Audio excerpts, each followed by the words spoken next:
There are many strategies are there, but according to this strategy is tried, tested and successful. ఈ strategy try చేయబడ్డది, success అయింది, కాబట్టి మీరు ఈజీగా adapt చేసుకోవాలంటే చేసుకోవచ్చు. కాబట్టి ఈ స్ట్రాటజీ ఎలా ఉండాలి అంటే, ఫస్ట్ మీ basics clarity, basic understanding, basics preparation అనేటువంటిది చాలా ముఖ్యం. Prepare with your basics. Basics preparation ఉండాలండి. మీలాంటి లాంగ్ టర్మ్ ప్రిపరేషన్ చేస్తున్నటువంటి వాళ్ళకి, ఆల్రెడీ ఇప్పుడు ఎగ్జామ్స్ రాస్తున్న వాళ్ళు ఎవరైతే ఉన్నారో, మెయిన్స్కి వెళ్తున్నారో వాళ్ళకి ఇది ఆల్రెడీ ఓవర్. కానీ మీరు ఇప్పుడు స్టార్ట్ చేస్తున్నాను, ప్రిలిమ్స్ కమ్ మెయిన్స్ బ్యాచ్ అని అన్నారు కాబట్టి మిమ్మల్ని అడ్రస్ చేస్తూ నేను దీని గురించి మాట్లాడుతున్నాను. బేసిక్స్. ఒక భవనానికి పునాది అనేటువంటిది ఎలా ఇంపార్టెంటో, ఒక కాంపిటేటివ్ యాస్పిరెంట్కి లాంగ్ టర్మ్లో గ్రూప్ 1, గ్రూప్ 2 ఎగ్జామ్స్కి ప్రిపేర్ అయ్యేటువంటి అభ్యర్థికి ఈ బేసిక్స్ ప్రిపరేషన్ అనేటువంటిది అంత ఇంపార్టెంట్ అండి. దీని మీద ఎవ్వరూ కూడా దృష్టి పెట్టరు. కారణం ఏంటి అంటే, డైరెక్ట్గా వాళ్ళు ప్రిపరేషన్లో దూకేస్తారండి. అందుకే క్లాస్లో కూర్చున్నప్పుడు చాలా విషయాలు అర్థం కాకపోవడానికి గల కారణం ఏంటి అంటే, బేసిక్స్ మీద మీకు అవగాహన లేకపోవడం. కాబట్టి ఎవరైనా సరే సక్సెస్ కావాలి అనుకుంటే కనుక బేసిక్స్ అనేటువంటి చదువుకోవాలి. అది మీరు ఓన్ ప్రిపరేషన్ చేసుకోవచ్చండి. చాలామంది అందు గురించి మీకు అని ఉంటారు. సివిల్స్ ప్రిపేర్ అవుతున్నటువంటి వాళ్ళందరికీ కూడా ఎన్సీఆర్టీ పుస్తకాలు 6వ తరగతి నుంచి 10వ తరగతి వరకు చదువుకోవాలి, ఇంటర్మీడియట్లో హిస్టరీ, ఎకానమీ, జాగ్రఫీ, సివిక్స్ అనేటువంటి చదువుకోవాలి అని మీకు ఎందుకు చెప్తారు అంటే, that is what basic foundation preparation. మరి మన గ్రూప్ 1, గ్రూప్ 2 అభ్యర్థులు ఎవరైతే ఉన్నారో, ఈ ఎగ్జామ్స్కి ప్రిపేర్ అయ్యేటువంటి వాళ్ళు, గ్రూప్స్కి ప్రిపేర్ అయ్యేటువంటి వాళ్ళు ఎలా దీన్ని కంప్లీట్ చేయాలంటే, again 6 to 10th 6th class నుంచి 10th క్లాస్ వరకు సోషల్ స్టడీస్ అంటాం కదా మనం. స్టేట్ సిలబస్ అండి ఇది state syllabus. Social studies books, social and science 8th class నుంచి డివైడ్ అయిపోతుంది కదా. Physical science, chemistry, natural science, ఇవన్నీ కూడా ఎన్ఎస్, పిఎస్ అనుకుంటూ ఉంటాంగా, అవన్నీ కూడా చదవాలి. Both you have to practice. Apart from that, if you can practice the mathematics also. Trigonometry అవన్నీ అవసరం లేదు, కానీ కొన్ని బేసిక్ మ్యాథమెటిక్స్ ఏదైతే ఉన్నాయో 6th, 7th, 8th class mathematics, అవి కూడా చేసుకుంటే కొంత ఫౌండేషన్ అనేటువంటిది ఏర్పడుతుందండి. లేకపోతే ఇంటర్మీడియట్ దగ్గరికి వచ్చేసరికి history, geography, economy and civics, వీటిని కూడా inter first year, second year చదువుకోవాలి. అది బేసిక్స్ ప్రిపరేషన్ అండి. Now you can afford. మీరు ఇప్పుడు వెయిటింగ్ ఫర్ నెక్స్ట్ నోటిఫికేషన్ అంటున్నారు, ప్రిలిమ్స్ కమ్ మెయిన్స్ బ్యాచ్ అంటున్నారు, కాబట్టి మీరు దీనికి ఎఫోర్డ్ చేయగలరు. చేయండి. చేసి నోట్స్ రాసుకోండి. నోట్స్ రాసుకుని చేయండి. ఆల్రెడీ మీరు చేసేసారా ఈ ప్రిపరేషను? ఎంత టైం పడుతుంది అనుకుంటున్నారు దీనికి? 2 months, not more than 2 months. 2 నెలల్లో ఓటేస్తారు. మనకి ఇంకా టైం ఉంది కదా, 1-2 నెలల్లో దీన్ని అవగొట్టేసుకోవచ్చు. దీన్ని కంప్లీట్ చేసుకోండి. ఈ కోచింగ్లు తీసుకుంటూనే, ప్రస్తుతం ఉన్నటువంటి కోచింగ్ తీసుకుంటూనే దాన్ని ఫినిష్ చేయడానికి ట్రై చేయండి. So step number 1 for long term ప్రిపరేషన్కి స్టెప్ నెంబర్ 1. నెక్స్ట్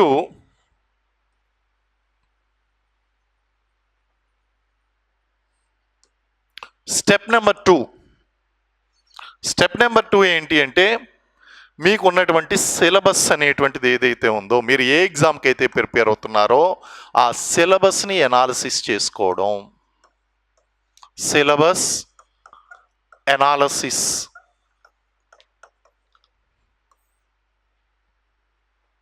ఏ ఎగ్జామ్కి ప్రిపేర్ అవుతున్నాం మనం? గ్రూప్ 1కి ప్రిపేర్ అవుతున్నాం. గ్రూప్ 1లో స్క్రీనింగ్ టెస్ట్లో 150 మార్కులకి ఏం సిలబస్ ఉంది? మెయిన్స్లో 5 పేపర్లకి 750 మార్కులకి ఏం సిలబస్ ఉంది, సెక్షన్లు ఏమున్నాయి, యూనిట్లు ఏమున్నాయి, టాపిక్లు ఏమున్నాయి, సబ్ టాపిక్లు ఏమున్నాయి, ఆ సిలబస్ని అర్థం చేసుకోవడం. అందుగురించి టీవీలో ఒకప్పుడు ఒక మంచి కార్యక్రమం వచ్చేదండి, సిలబస్ పట్టు జాబ్ కొట్టు. సిలబస్ పట్టు జాబ్ కొట్టు అంటే సిలబస్ మీద అవగాహన ఉండడం అనేటువంటిది చాలా చాలా చాలా చాలా ముఖ్యమైనటువంటి విషయం. సిలబస్ కాపీ మీ స్టడీ రూమ్లోనో మీ దగ్గర ఎప్పుడు కూడా కాపీ ఉండాలి. ఓ రకంగా చెప్పాలి అంటే కనుక సిలబస్ నోటుకు వచ్చేయాలండి, సిలబస్ నోటుకు వచ్చేయాలి. కారణం ఏంటి అంటే సిలబస్ కనుక మీకు నోటుకు వచ్చింది అంటే మీకు చాలా చాలా చాలా అడ్వాంటేజెస్ ఉన్నాయి. సపోజ్ న్యూస్ పేపర్ చదువుతున్నారు, ఆ న్యూస్ పేపర్లో మనం చదువుతున్నటువంటి ఆ యొక్క పార్ట్ ఏదైతే ఉందో అది మన సిలబస్కి సంబంధించినటువంటి విషయమా కాదా అన్నప్పుడు సిలబస్ మనకు బ్రెయిన్లో ఉన్నప్పుడు గుర్తుంటుంది. దాని గురించి వెంటనే అప్డేట్ రాసుకోవాలండి. సబ్జెక్ట్ ఇప్పుడు 2 రకాలు, static subject, dynamic subject. Static subject ఎప్పుడు మారదు. డైనమిక్ సబ్జెక్ట్ ఇప్పుడు నేను చెప్తున్నాను కదా, పాయింట్స్ చెప్తున్నాను కదా, ఆ పాయింట్స్ అన్నీ కూడా డైనమిక్ సబ్జెక్ట్లోకి వస్తుంది. దాన్ని మీరు ప్రిపరేషన్లో పెట్టుకోవాలి. సిలబస్ అనాలిసిస్ అనేటువంటిది 3rd అంశం. Step number 3,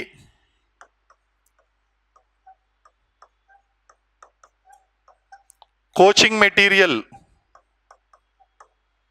oblique notes. మీరు కోచింగ్ జాయిన్ అవుతున్నారు కదా, ఇప్పుడు కోచింగ్ ఉన్నది కదా, ఆ కోచింగ్లో ఫ్యాకల్టీలు చెప్పినటువంటి నోట్సు, వాళ్ళు సజెస్ట్ చేసినటువంటి బుక్సు, దాన్ని కనీసం 2-3 సార్లు ఫినిష్ చేయాలి. Read, repeat and revise. Read, repeat and revise. కనీసం క్లాసులో ఏదైతే చెప్తున్నామో, ఎందుకంటే క్లాస్ చెప్తున్నంతసేపు, నోట్స్ చెప్తున్నంతసేపు ఫ్యాకల్టీలు చెప్పినటువంటి పాయింట్లు నోట్స్ రాసుకోగలగాలి. నోట్స్ రాసుకోవడం అనేటువంటిది ఒక ఆర్ట్. రన్నింగ్ నోట్స్ రాసుకోవడం అనేటువంటిది ఒక ఆర్ట్. మీరు రన్నింగ్ నోట్స్ని ఎఫెక్టివ్గా ఎప్పుడు రాసుకోగలుగుతారంటే చెప్పింది అర్థమైనప్పుడు రాసుకోగలుగుతారు. చెప్పింది మీరు క్యాచ్ చేస్తున్నప్పుడు రాసుకుంటారు. కాబట్టి ఆ నోట్స్ రాయడం వల్ల వింటున్నారు, రాస్తున్నారు, సగం అక్కడే గుర్తుండిపోయింది మీకు. సో నోటింగ్ డౌన్, నోట్స్ రాసుకునేటువంటి విధానం చాలా ముఖ్యమైనటువంటి art of writing notes, running notes. అలాగే మీ ఫ్యాకల్టీలు మీకు కొన్ని బుక్స్ సజెస్ట్ చేస్తారు. పలానా సబ్జెక్ట్లో, వేరే సబ్జెక్ట్కి అయితే నేను చేయను కదా, నా సబ్జెక్ట్ ఏదో నేను చెప్తాను కదా, అలా ప్రతి ఫ్యాకల్టీలు కూడా చెప్తారు మీకు, ఈ బుక్ చదవండి, స్టాండర్డ్ బుక్. దాన్ని కూడా మీరు ఏం చేయాలి అంటే కనీసం 2-3 సార్లు చదవాలి. ఫస్ట్ నోవెల్ రీడింగ్ ఇవ్వాలి. సెకండ్ టైము అందులో ఉన్నటువంటి పాయింట్లు అండర్లైన్ చేసుకుంటూ రన్నింగ్ నోట్స్కి ఎడిషన్గా ఇంకొక నోట్స్ తయారు చేసుకోవాలి. అండ్ ఒకసారి రివైజ్ చేయాలి. ఇప్పుడు ఫైనల్గా ఏం చేయాలో తెలుసండి, ఈ క్లాస్ నోట్సు మీరు రాసుకున్నటువంటి నోట్సు కలిపి ఒక నోట్స్ మళ్ళీ రాయాలి, కంబైన్ చేసుకోవాలి. ఎందుకంటే ఎగ్జామినేషన్ దగ్గరకు వచ్చేసరికి మన దగ్గర అక్కడో నోట్స్ కనిపించకూడదు. ఒకటే మన బుక్, ఒకటే మన ముందు ఒకటే ఉండాలి. ఎందుకంటే మీ దగ్గర టైం ఉంది కాబట్టి చెప్తున్నాను నేను. టైం ఉంది కాబట్టి ప్రిపరేషన్ ఇలా చేస్తే మీకు ఫస్ట్ ర్యాంక్ ఎందుకు రాదో నేను చూస్తాను. అందరికీ ఫస్ట్ ర్యాంక్ రాదు కదంటే సెలెక్ట్ అవుతారు కదా, మీకు సెలెక్షన్ ఎలా రాదో నేను చూస్తా. సింపుల్ అండి, but follow this method, very effective method. Okay, so ఈ ప్రిపరేషన్లో కోచింగ్ అనేటువంటిది మెటీరియల్ ఏదైతే ఉందో అది ఇంపార్టెంట్. రెఫరెన్స్ బుక్స్ అనేటువంటివి, reference books step by step రాసుకోండి. రెఫరెన్స్ బుక్స్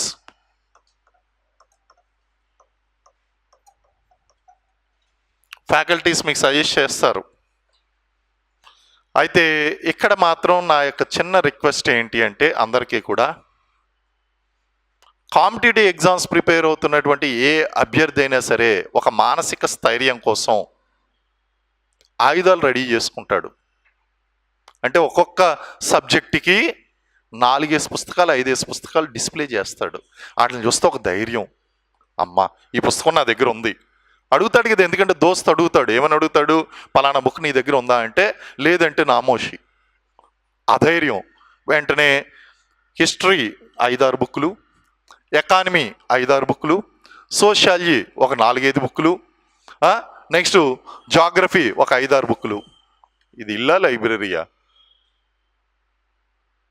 షెల్ఫ్లో ఎన్ని బుక్కులు ఉన్నాయన్నది ఇంపార్టెంట్ కాదు, నువ్వు ఎన్ని బుక్కులు చదివేవన్నది ఇంపార్టెంట్. బ్రెయిన్లో ఎన్ని బుక్కులు ఉన్నాయన్నది ఇంపార్టెంట్. సో మీరు బుక్స్ని చాలామందిని నేను చూసానండి, మొత్తం ఫస్ట్ ఏంటంటే ఒక ర్యాక్ కొంటారండి, అలాంటి ర్యాక్ ఒకటి కొంటారు. ఆ ర్యాక్ కొట్టి హిస్టరీ అన్నీ లాగా ఇంటికి వెళ్ళినటువంటి వాడికి ఎవరికైనా సరే గుండె ఆగిపోద్ది ఆ పుస్తకాలు చూసి. అయ్యి బాబు ఎన్ని పుస్తకాలు చదివేస్తున్నాడా, నేను చదవట్లేదు, అక్కడే ఫట్టు. కానీ అదేమి ఇంపార్టెంట్ కాదండి. ఏది ఇంపార్టెంట్ అంటే తీసుకున్న పుస్తకాన్ని make a promise to yourself, take an oath saying that I will complete this book first. అది చాలా ఇంపార్టెంట్ అండి. తీసుకున్న పుస్తకం ఒకటే తీసుకోండి, ఫస్ట్ కంప్లీట్ చేయండి దాన్ని, అప్పుడు వేరే పుస్తకం కొనుక్కునే అర్హత దొరుకుతుంది మీకు.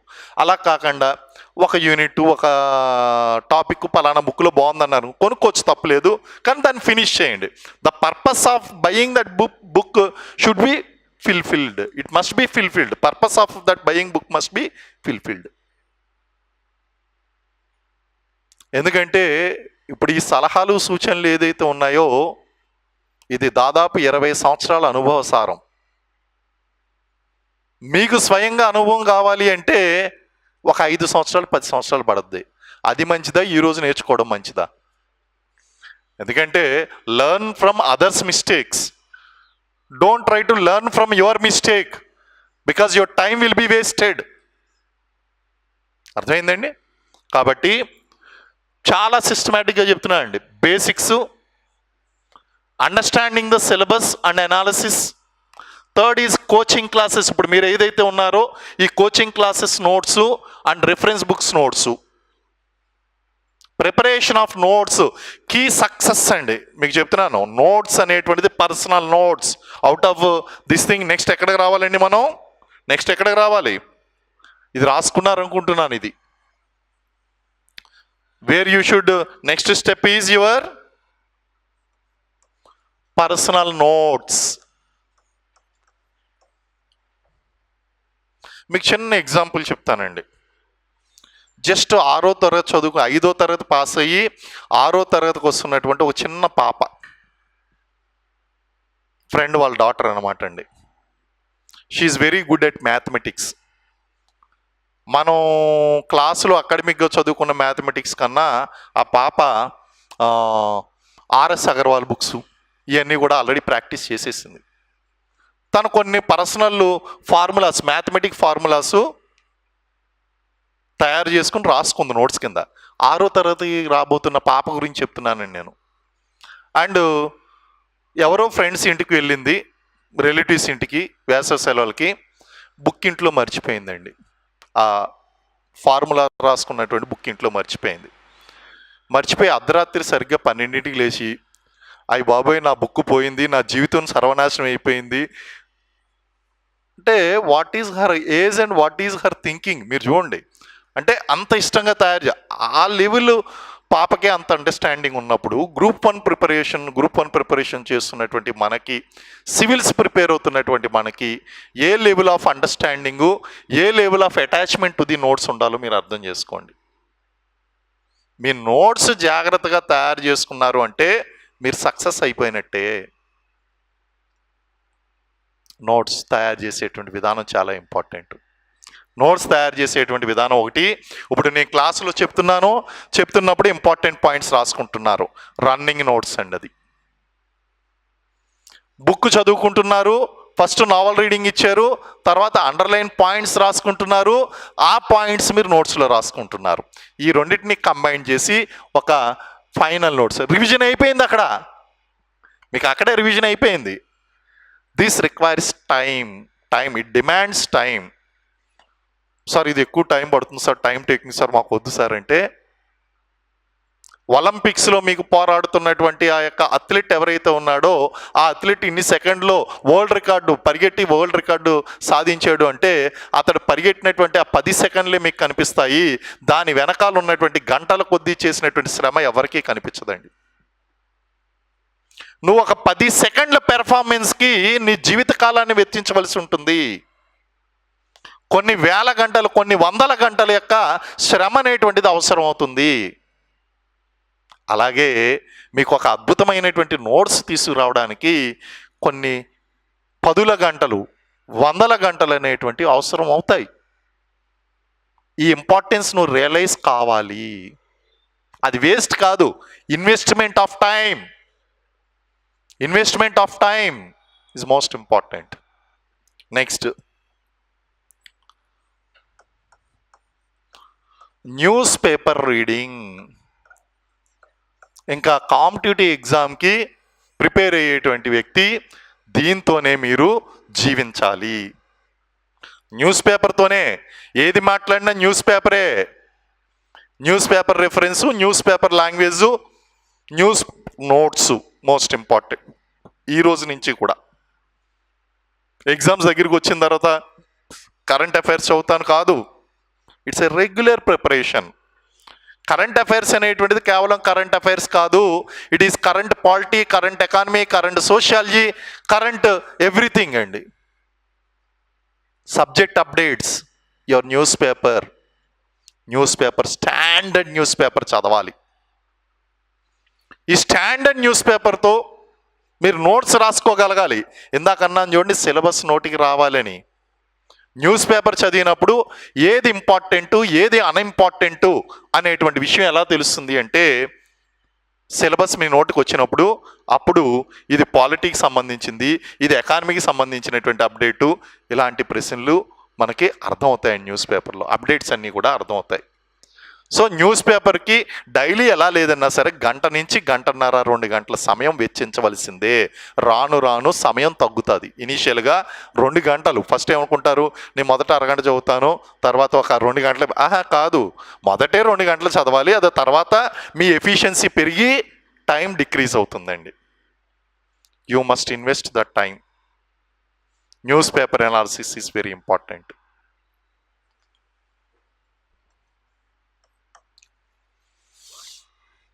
Taking the guidance and analyzing the previous question papers.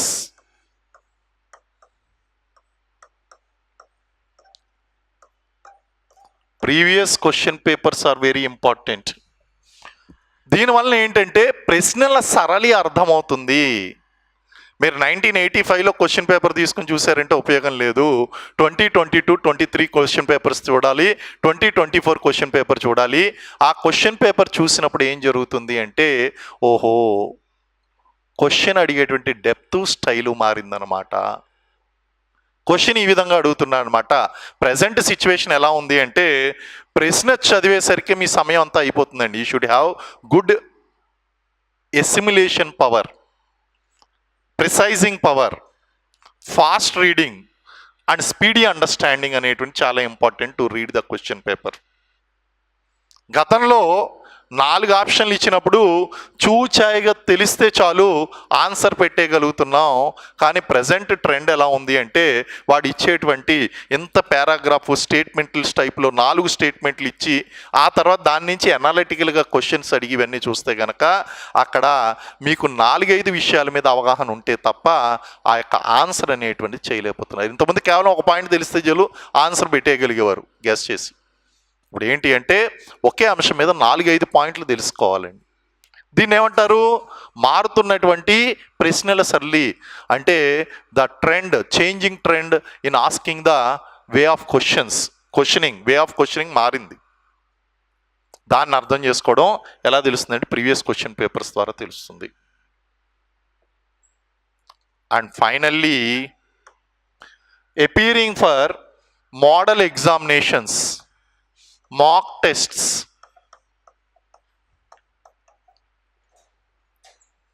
Mock test అనేటువంటిది చాలా ఇంపార్టెంట్ అండి. కోచింగ్ అయిపోయిన వెంటనే అమ్మయ్య అయిపోయింది అనుకోకూడదు, మళ్ళీ మీరు టెస్ట్ల కోసం ఇక్కడే జాయిన్ అవ్వండి. ఎందుకంటే టెస్ట్స్ రాయడం అనేటువంటి చాలా ఇంపార్టెంటు. మినిమం ప్రతి సబ్జెక్ట్లోనూ కూడా 10 నుంచి 20 టెస్టులు రాయవలసిందే. 10 నుంచి 20 టెస్టులు రాయవలసిందే. అంటే అది ప్యాటర్న్ బట్టి ప్రిలిమినరీయా మెయిన్స్ అనేటువంటి. మెయిన్స్ అయితే కనుక కనీసం ఒక 5, 6, 10 మోడల్ టెస్టులకి అటెండ్ కావాలండి కనీసం. సో ఆ విధంగా మీరు చేస్తే గనక సక్సెస్ గ్యారంటీ అండి. బాగుందా? సిస్టమేటిక్గా ఉందా? ఇది ఒక మంచి పునాది మీద కట్టినటువంటి బిల్డింగ్ అండి. దీన్ని ఎవరు కోల్చలేరు. ఇలా కనుక మీరు ప్రిపరేషన్ చేస్తే మిమ్మల్ని ఎవరు కూడా డిస్ట్రాక్ట్ చేయలేరు, డిస్టర్బ్ చేయలేరు, మీ ర్యాంక్ని ఎవరు దూరం చేయలేరు. Can you prepare in the same manner? Do you have time? Do you have bent of mind? Are you prepared? Yes, that should be the thing. ఇంకొన్ని టిప్స్ ఏంటి అంటే sustainable preparation is most important. చాలామందిని చూడండి, running race మేము పరిగెడుతున్నప్పుడు మేము చాలాసార్లు observe చేస్తూ ఉంటాను. కొంతమంది ఉంటారు పరిగెట్టిన వెంటనే మాకు ఇలా అంటాడు, వీళ్ళ జెండా ఊపుతాడు, రెడీ స్టడీ గో అనగానే ఒక 100 మంది 500 మంది పరిగెట్టడం ప్రారంభిస్తాం. అందులో ఒక 20 మంది 15 మంది మాత్రం మాకు కనిపించినంత దూరంలో ఆ చివరి ఎక్కడో ఉంటారండి స్టార్టింగ్లో. వాడిని చూస్తే భయం వేస్తుంది మాకు, వామ్మో ఏం పరిగెడుతున్నాడు రా అని. తర్వాత వాళ్ళని ఒక్కడ క్రాస్ చేస్తాడు, తర్వాత 10 మంది క్రాస్ చేస్తారు, తర్వాత 50 మంది క్రాస్ చేస్తారు. ఆ రోజు రన్నింగ్ రేస్లో లాస్ట్ వచ్చేది ఈ మొదట పరిగెట్టినటువంటి 15 మందే. అంటే ఏంటి? ఆరంభ సూరత్వం. ఇక్కడ కూడా మీరు ప్రిపరేషన్లో స్టార్టింగ్లో బాగా కష్టపడిపోయి బాగా పరిగెట్టి తర్వాత డేలా పడిపోవడం, నోటిఫికేషన్ ఇంకెప్పుడు వస్తుందిలే అని డేలా పడిపోవడం, లేకపోతే ఇది లేదు అని చెప్పేసి మీ యొక్క లెవెల్ ఆఫ్ ఇంట్రెస్ట్ని తగ్గించుకోవడం, ఇటువంటివి చేయకూడదు. మీ అల్టిమేట్ గోల్ నోటిఫికేషన్ ఎప్పటికైనా వస్తుంది, మీరు ఎప్పటికైనా డిప్యూటీ కలెక్టర్ అవుతారు. That is going to happen in maybe 1 year this side or that side. ఎందుకంటే స్టేట్ ఎగ్జామ్స్ కాబట్టి, but definitely it will come. ఇప్పుడు చూడండి, అందరూ కూడా ఎగ్జామ్ పోస్ట్పోన్ అవ్వాలి, ఇది అవ్వాలి, అదని బుద్ధిమాలు చేస్తున్నారు. అంత మాత్రాన్ని ఎగ్జామ్ జరగకుండా పోదు కదా. Maybe 1 or 2 months this side or 1 or 2 months that side exam అయితే జరుగుతుంది. ఆ రోజుకి నువ్వు సిద్ధంగా ఉన్నావా లేదా, అది చాలా ఇంపార్టెంట్ అండి. Now you got it. Sustainable preparation is very important. Planning is important. Planning ఎలా ఉండాలి? Daily planning, weekly planning, fortnightly planning, monthly planning, ఇలా మీరు ప్లాన్స్ చేసుకోవాలి. సబ్జెక్ట్ని డివైడ్ చేసుకోవాలి. ఈ వీక్ నేను ఈ సబ్జెక్ట్ చదువుతాను, లేకపోతే ఈ కంటెంట్ నేను నోట్స్ రాసుకుంటాను, ఇది చేసుకుంటాను. టార్గెట్స్ పెట్టుకోవాలండి. చిన్న చిన్న టార్గెట్లు పెట్టుకోవాలి, అచీవబుల్ టార్గెట్స్ పెట్టుకోవాలి, కాన్ఫిడెన్స్ పెంచుకోవాలి, పెద్ద టార్గెట్లు పెట్టుకోవాలి. మొదటనే పెద్ద టార్గెట్లు ఆర్ ప్రాక్టికల్గా లేనటువంటి టార్గెట్లు పెట్టుకుని కాన్ఫిడెన్స్ కోల్పోకూడదు. KFC story, colonel Sanders story తెలుసు కదా.